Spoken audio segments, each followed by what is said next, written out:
काही महिन्यांपूर्वी राज्यालाच नाही तर संपूर्ण देशाला हादरवून टाकणारी घटना पिंपरी चिंचवडमध्ये घडली होती। वैष्णवी हगवणे मृत्यू प्रकरणाने राज्यभर हळहळ व्यक्त केली जात होती। यानंतर अनेक अशा घटना समोर येऊ लागल्या, अनेक पीडित महिलांचे वास्तव समोर येऊ लागलं। आता वैष्णवी हगवणे मृत्यू प्रकरणाप्रमाणेच एक घटना पुन्हा समोर आली। दिव्या हर्षल सूर्यवंशी या तरुणीला सासरच्या लोकांनी गळफास लावून मारल्याची भयानक घटना समोर आली आहे। नेमकं प्रकरण काय आहे, दिव्याच्या कुटुंबियांचं काय म्हणणं आहे, सविस्तर जाणून घेऊयात या व्हिडिओच्या माध्यमातून। नमस्कार, मी सनी आणि तुम्ही पाहताय दैनिक राज्य लोकतंत्र। पिंपरी चिंचवडमध्ये 18 ऑगस्ट 2025 रोजी दुपारी 2 वाजता वाकड भागात पुन्हा एकदा माणुसकीला काळिमा फासणारी घटना घडली। वैष्णवी हगवणेची हत्या प्रकरणाची पुनरावृत्ती झाली आहे। ते कुटुंब वाकड पोलीस स्टेशनच्या हद्दीमध्ये राहत होतं। त्या कुटुंबामध्ये पत्नी, पती, सासू सासरे हे वास्तव्यास होते। ही घटना घडण्याच्या अगोदर सासू सासरे गावी गेले आणि या ठिकाणी पतीने पत्नीला मारहाण करून गळफास दिला, अशी माहिती मुलीच्या माहेरच्यांनी दिलेली आहे। माझ्या मुलीला न्याय मिळावा, त्या नराधमाला शिक्षा व्हावी अशी अपेक्षा कुटुंबाने दैनिक राज्य लोकतंत्रच्या माध्यमातून प्रशासनाला केली आहे। मुलींच्या सासरच्या लोकांनी सोनं, पैसा, भांडे या सर्व गोष्टींची मागणी केली होती, असा आरोप मुलीच्या कुटुंबाने केला आहे। दैनिक राज्य लोकतंत्रशी बोलताना मुलीच्या धाकट्या भावाने घटनाक्रम सांगितलाय। तो म्हणाला की मला दिव्याचा 1 वाजता फोन आला होता। ती म्हणाली की आमची भांडण झाली आहेत आणि मी घरी येत आहे। बराच वेळ तिचा फोन न आल्याने मी पुन्हा तिला फोन केला, पण तिचा फोन लागलाच नाही।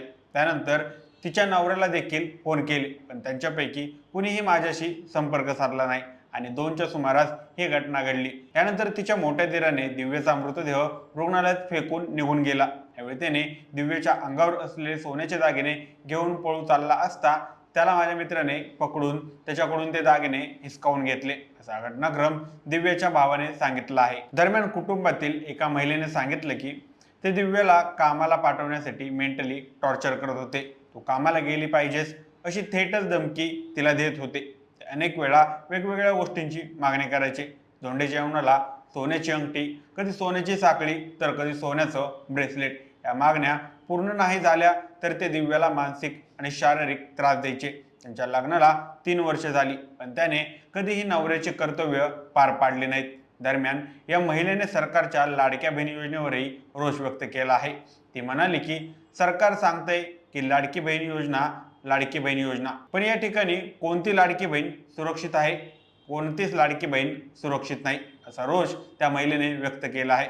सोबतच मुलीच्या आईनेही आपल्या मुलीला न्याय मिळावा, त्या हरामखोराला आणि त्याच्या कुटुंबियांना जन्मठेपेची शिक्षा मिळावी अशी मागणी त्यांनी यावेळेस केली आहे। दरम्यान या प्रकरणात हर्षल शांताराम सूर्यवंशी म्हणजेच पती, शांताराम उत्तम सूर्यवंशी सासरे, कल्पना शांताराम सूर्यवंशी सासू, योगेश शांताराम सूर्यवंशी जेठ म्हणजेच जावई, योगेश शांताराम सूर्यवंशी जेठ म्हणजेच दीर, नीलम योगेश सूर्यवंशी म्हणजे जठानी, जयेश विशाल पवार म्हणजेच ननंद, विशाल दिलीपराव पवार हे सगळेच या प्रकरणात सामील असल्याचा कुटुंबियाचं म्हणणं आहे। आता पोलीस या सगळ्याचा तपास कशा प्रकारे करतात हे पाहणं महत्त्वाचं ठरणार आहे। दिव्या हर्षल सूर्यवंशीच्या मृत्यूची घटना ही केवळ एक अपघात नव्हे तर माणुसकीला हादरवणारी, 2 पावलांवर घडणारी भीषण सामाजिक शोकांतिका आहे।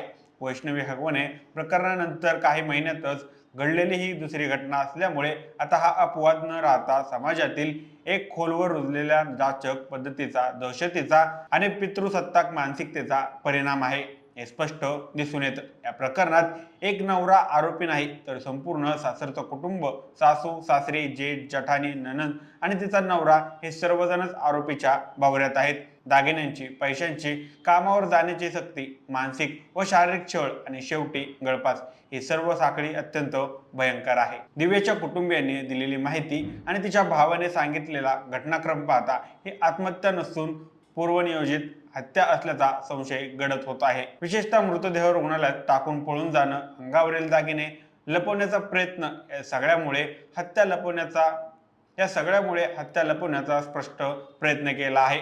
याचबरोबर सरकारच्या लाडकी बहीण योजनेवरही कडवट टीका केली गेली आहे। या टीकेमागे एक सुरक्षिततेचा आक्रोश आहे। फक्त आर्थिक लाभाने नव्हे तर महिलांना खऱ्या अर्थाने सुरक्षित, आदरणीय आणि आत्मनिर्भर बनवणाऱ्या पायाभूत उपाययोजना हे हव्या आहेत। पोलीस तपास काय निष्कर्ष देतो, आरोपींवर कायदेशीर कारवाई किती प्रभावी होते आणि दिव्याच्या कुटुंबियाला न्याय मिळतो का, हे पुढचे काही दिवस ठरवतील. पण इतकं मात्र नक्की, या घटनांनी संपूर्ण समाजाच्या मनात अस्वस्थतेची लाट उठवली आहे.